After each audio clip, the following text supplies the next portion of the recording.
Some wounds never really heal. They just fester. For decades, they get buried under promises and oaths, but all it takes is one single spark to ignite a fire that just consumes everything.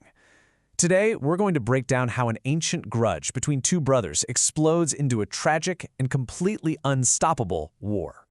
Okay, so at the absolute heart of all this are two central figures, twin brothers, Jacob and Esau, both 120 years old. On one side, you've got Jacob, the scholar, the herdsman, kind of quiet, thoughtful, and calm.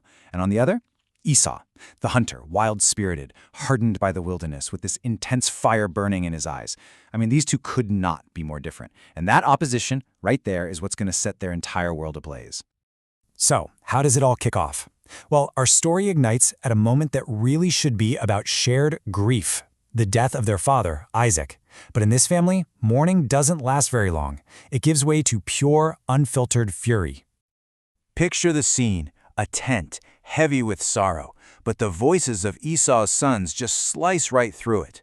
They are furious. They're demanding to know why the birthright, the honor of the firstborn, went to the younger brother.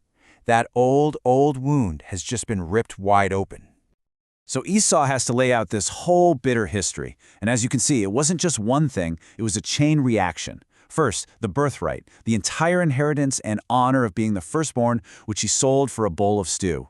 Then, the blessing, this incredibly powerful prophetic gift from their father, stolen through sheer deception. These betrayals ran so deep that their father made them swear a solemn oath to finally put it all to rest. An oath that is, well, about to be shattered into a million pieces. But his sons, they completely reject the idea of peace. Their words are like hammers hitting an anvil. They accuse their own father of being weak his entire life, of always bowing down to Jacob. They refuse to accept this legacy of submission, and they vow to go to war, with or without him. And this, right here, just brilliantly illustrates the two totally separate worlds of these brothers. In one corner, you've got a man mourning in quiet solitude, and in the other, a storm of war is gathering, fueled by the rage of an entirely new generation. So, defying their father, Esau's sons send out messengers, riding through deserts, across entire kingdoms. They're not just building an army, they're building a coalition of resentment. They're calling on any nation with a grudge against Jacob to join their cause. And you know what? The call is answered. A massive force gathers under one single banner. 6,000 trained, hardened warriors. Just let that number sink in for a second. This is not a family squabble anymore. This is a full-blown invasion force. Now this is where it gets really interesting. What about Esau? He's forced to lead this army he never even wanted. And the humiliation, the anger, it finally ignites that deep, hidden bitterness he's carried for decades. And in that moment, that solemn promise he made to his father is just completely drowned out by the roar for vengeance. Meanwhile, Jacob is completely oblivious. He's totally isolated in his tower, lost in grief over his wife Leah's death. He has absolutely no idea his entire world is about to shatter, until loyal men from Hebron show up, breathless, warning him that his brother is marching to destroy him. And so we come to it, the confrontation. The armies have arrived. The valley between them is just thick with tension. From the top of his tower, Jacob speaks to his brother one last time.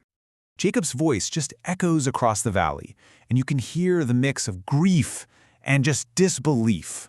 He calls out the ultimate betrayal, not just a betrayal of him, but of the final promise they made to their parents. He's reminding Esau of the sacred ground he's about to just burn to ash. Esau's response is absolutely bone-chilling. This is not a negotiation. It's a declaration that peace is impossible. He starts with this powerful metaphor, wolves and lambs, basically saying their very natures are at war. For him, peace isn't just difficult, it's unnatural. And he doesn't stop there. Each image he uses just builds a higher, thicker wall between them. A lion and an ox plowing together? It's a vision of a world turned completely upside down, and that's the only world where he could ever see Jacob as a brother again. And then comes the final, impossible image, a raven turning white. With these words, Esau declares their brotherhood officially dead. War is the only future he's willing to accept. There is no turning back. Jacob gets it now. His brother's heart is completely hardened against him. The standoff is over.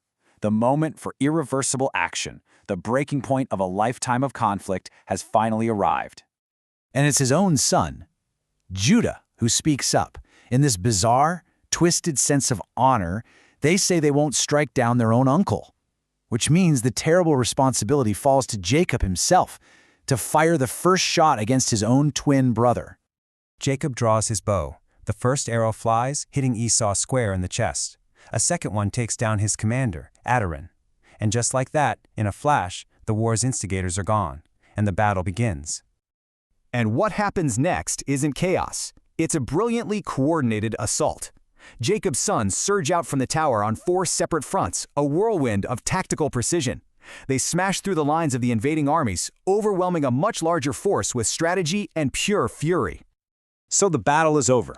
It's a stunning victory for Jacob's family, but the story is far from finished. The consequences of this one day are going to echo for generations to come. After scattering what's left of the enemy army, Jacob actually returns to the battlefield. He finds the body of his fallen brother, and there, on that hill, he buries Esau himself. It's this final, somber act that marks the tragic end of their long, turbulent history together. But the fight isn't totally over yet. Esau's sons and their remaining warriors are cornered in the mountains, so Jacob's sons send a message back to their father, and the fate of their own cousins now rests entirely in his hands. What's it going to be? Mercy or destruction? Jacob chooses peace, but it's a peace that comes with a very heavy price. There's no forgiveness here, no reconciliation. Instead, he imposes what's called a yoke of servitude. Remember how Esau's sons refused to live under Jacob's yoke? Well, in a moment of supreme irony, that is exactly the fate their failed war has sealed for them. A peace enforced through domination, making sure Esau's descendants will forever remain subject to his. And all this leaves us with a final, really powerful thought. The conflict that started with a bowl of lentils and a stolen blessing between 2 brothers, it didn't end with them. It exploded into a war between nations, and its outcome forged an entirely new reality, binding generations to the consequences of a single broken oath.